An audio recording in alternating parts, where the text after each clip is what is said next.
Now, the essence of all this is, first thing is to understand the nature of how existence is happening. Either you can look at this, or you can look at the atom, or you can look at the universe. If you want to look at the universe, it is complex, it is difficult because you don't have a gallery seat, you know. There is no… it is not like a stadium, you can sit somewhere and watch the whole universe. Very difficult, you can only see it in pieces.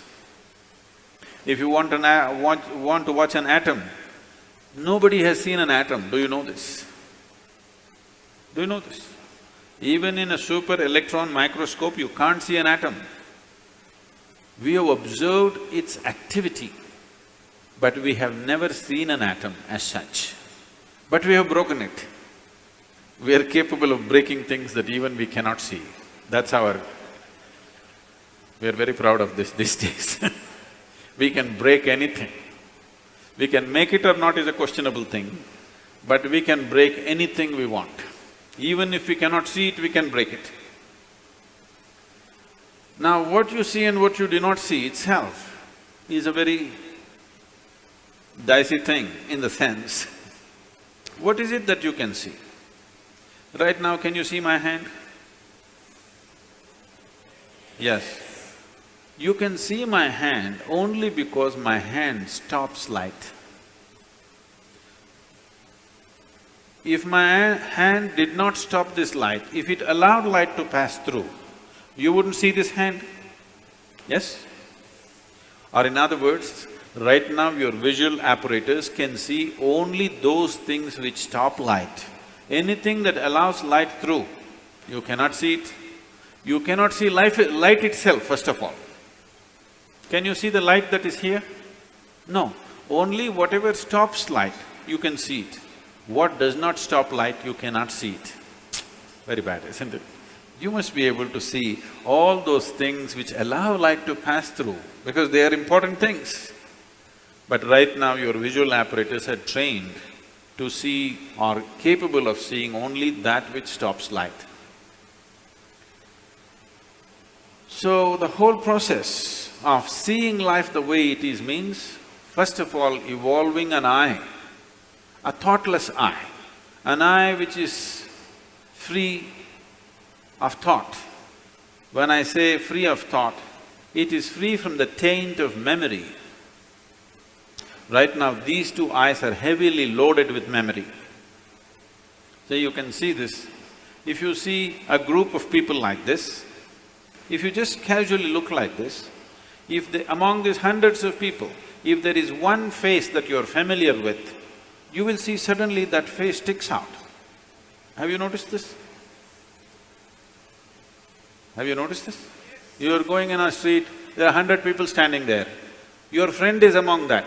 If you look here, just this friend's face is more clear than the rest of the faces, because this eye works with memory. The more memory you have, the better it sees. No memory, it cannot see. Memory means an accumulated past. Memory means information. Memory means that which does not exist but acts out as if it does. Memories are more real than reality, isn't it so? Yes or no? See, I want you to understand, everything in your life is run by memory. Not just your computer stick, everything in your life. When I say memory, not just what you carry here, your very body is a body of memory. Why, if you eat a banana, it becomes a masculine body, and if she eats a banana, it becomes a feminine body, is simply because of the memory that it contains, isn't it? The information that is stored in this body and that body is different. Same banana, it becomes a man, same banana, it becomes a woman. Yes or no? Huh? Are you eating different types of bananas?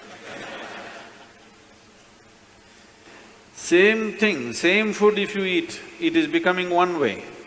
In one person it is becoming dark skin, in another person it's becoming fair skin. How? The memory that you carry. Do you remember your great-great-great-great-great-grandfather? You don't. But his nose is sitting on your face. Your body remembers, isn't it? You may not have no idea who it was, but your body remembers even today. 1,000,000 years ago, how your forefathers were, still it remembers, isn't it? So what you call as my body is just a body of memory. And eyes are loaded with memory. Eye which is loaded with memory, an eye which is corrupted with memory, cannot see anything the way it is. It will only see things as it is convenient because the software is working from inside. It will not allow you to see anything the way it is. This is what traditionally we are referring to as karma. It is there in your body, it is there in your energies, it is there in the way your chemical reactions happen, it is there in your brain, it is there in your mind, it is there in everything. In the very physical energy that you carry, there is memory because you will see each person's energies behave differently from the other simply because of the type of memory it carries. If you want to get rid of this, it's a long process. And if you get rid of this, dismantling of the personality and the body will happen. So another way is to create a distance from it. Just hold it little away. When you want to play with it, you play with it. When you want to switch it off, you must be able to switch it off. So for this, an external view is needed. Right now, your ears are loaded with memory, your eyes are loaded with memory, your tongue is loaded with memory. Why? If you are born in Karnataka, if you go to North India, food doesn't taste good is because the tongue is loaded with memory. Yes or no? Have you suffered this or no? You went north and they said aloo bhaji, aloo aloo matar, aloo palak, aloo parota, aloo, they said. You couldn't stay there because your tongue is loaded with memory. It wants the same things back, otherwise it will suffer. So what being loaded with memory means is a cocoon of the past is holding you. It will not allow you to even move into the present. A cocoon of the past holds you and you allow it to do this because it feels safe. It creates a cocoon.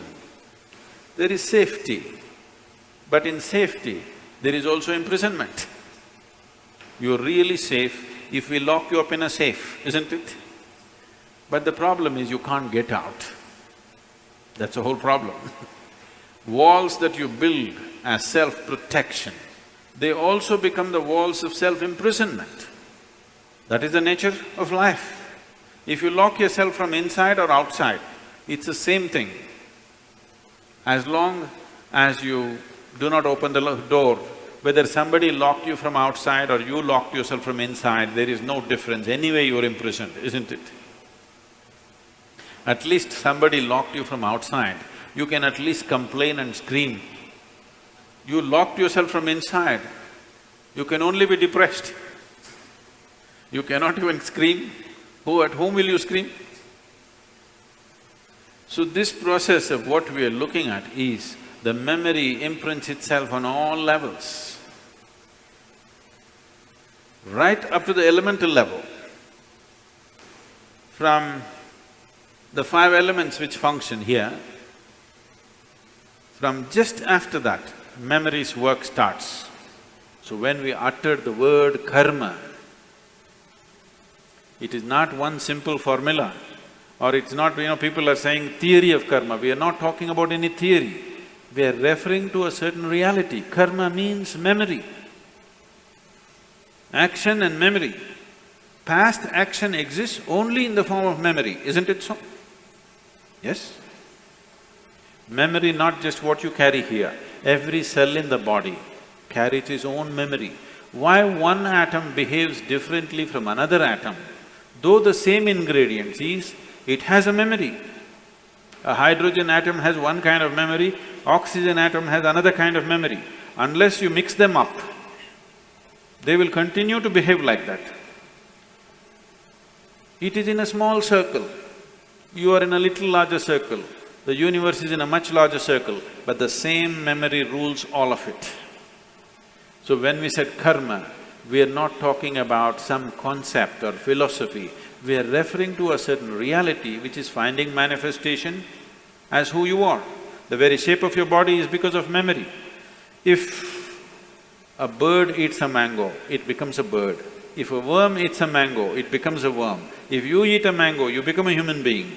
Same mango, how many things it's doing, depending upon what kind of memory it carries, isn't it?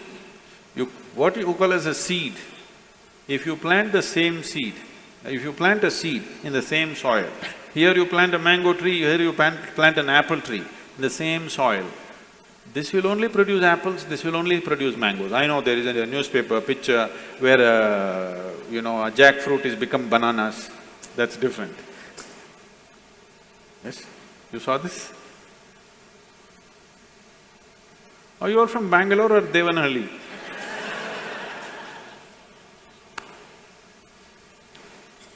No, you didn't see this?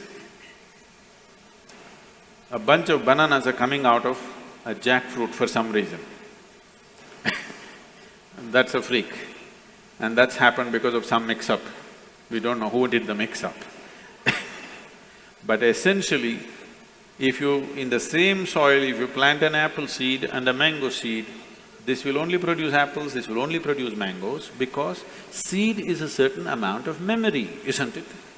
Whether it is a seed of a plant or your father's seed which entered your mother's womb, it is just memory and memory and memory, isn't it so? This is karma. And this goes right back, right up to the elemental level, everything is memory. Only the pure element is free from memory. So the idea, when we're starting off Bhutesha, because that's the most important thing, that he mastered the elements, that's why we bow down to him, because he mastered the elements, he has an eye which has no memory, a taintless eye which sees everything just the way it is. So yoga essentially means developing an eye which is not contaminated by memory, which simply sees. It does not see things the way your memory perverts it, it simply sees everything the way it is. This eye will see those things which do not stop light. Right now, these two eyes can only see what stops light. If you start seeing something that does not stop light, that means another dimension of the eye is beginning to function.